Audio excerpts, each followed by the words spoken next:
Actually, I will find that different areas, their dynamics and the problems are different. Whenever you have a change of councillors, problem will start. So people that you have been dropped surely very unhappy, you know. And also, you see different area. I mean, PJ you have different set of problem. In Klang you have different sets of problem also.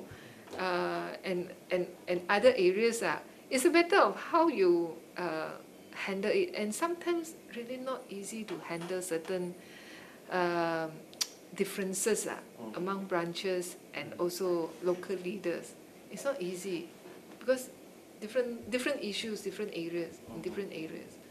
So when you say that, you know, certain people are unhappy, of course those areas that have problem, you know, differences, they are unhappy to certain people, to certain leaders.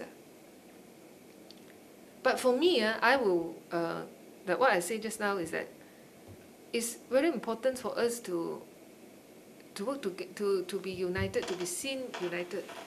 You look at, you know, you see, maybe I shouldn't criticize PKR, but because the elections process, you know, certain members come out to create a scene and pick up by the BN media. It also had affected you know, PKR's image to a certain extent.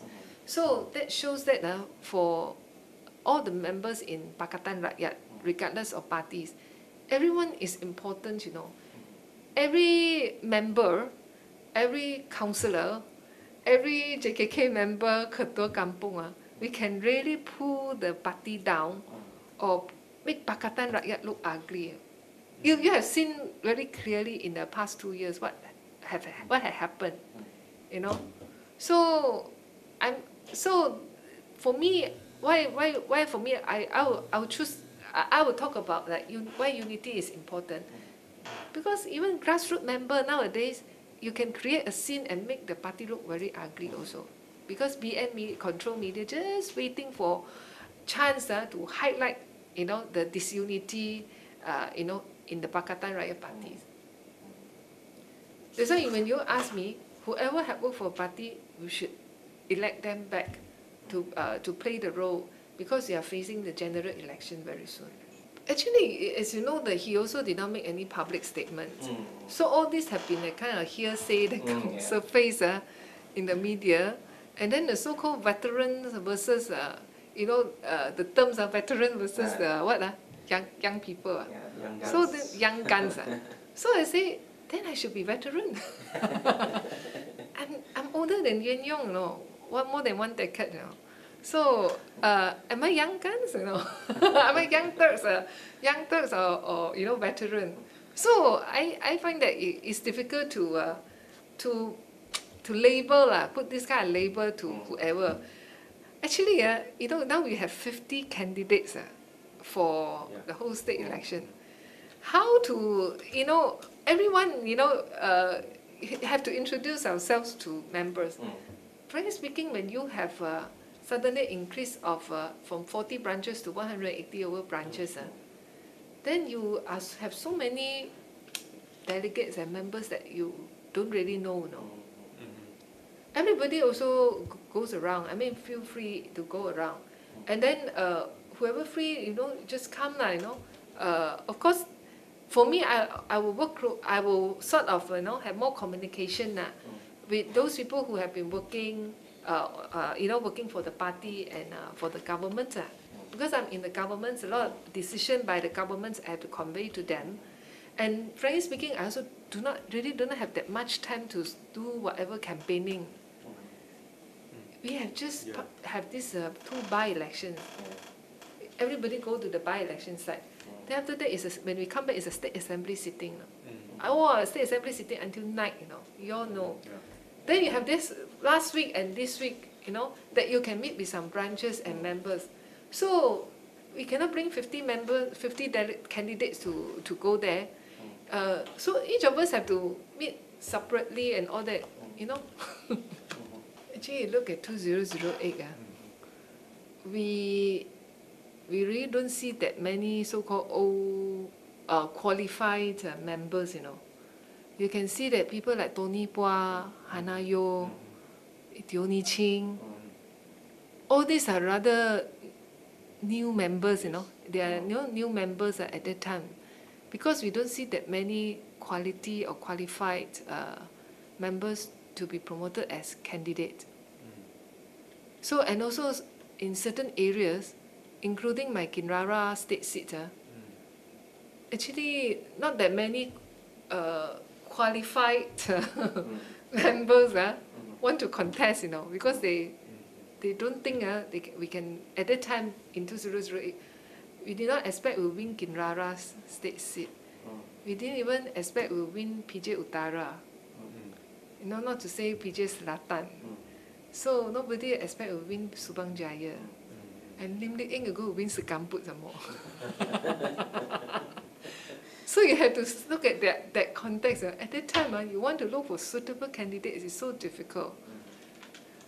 So how to say that, you know, we don't treasure some existing so-called veteran, you know, members. So at that time, it is in that kind of backdrop. And sometimes, you know, we also need to understand from the voters' perspective. They are also looking for new blood. They're looking for new blood, a more dynamic, you know, young generation, you know, candidate to come out, you know. So I don't know. I mean, if they are senior members that complain they have not been selected. Actually, at that time, we are facing problem in finding good candidates or suitable candidates to participate in the elections. So this situation is more of an issue of circumstance rather than actually going up specifically to get young people. Yeah. And also we also see that, you know, at that time, to have more new blood come in is very important, very crucial. You can see MCA was doing the same thing also. So that's why you see that, what's the guy's name? That DJ. Wu Jianbiao. You know, MCA was doing the same thing also. They also fielded all the new candidates that go in. You can see that, actually for me, in each general election, there has to be new blood. There has to be new blood, you know. So in 2008, if we look at three parties, some of the elected reps, maybe at that time, in certain constituency, we fill them in for the sake of filling in candidate. It cut across three parties. Actually, everyone that get elected, you have to work together. Whether we like it or not. So it all depends on, in the end, do you get together? For me, I will see that this state election is it's not really that important compared to the general election, which is about to come. So the question is, I always put the question is, are we ready? You know, that will be the greater, more important scenario compared to this Selangor state election. So whether that's why I say I'm open to whatever position. And this is not a direct election for any, position. Even though in the past 2 years I don't have any position in Selangor State, but I still, I'm still together with the DAP Selangor State Committee. We are still always have our discussion together. So this is the unity spirit that I have, shown to the members and also to the state committee members and delegates. I'm always, also. Whenever these Selangor branches and all that invites us to meet them and all that, we are always together.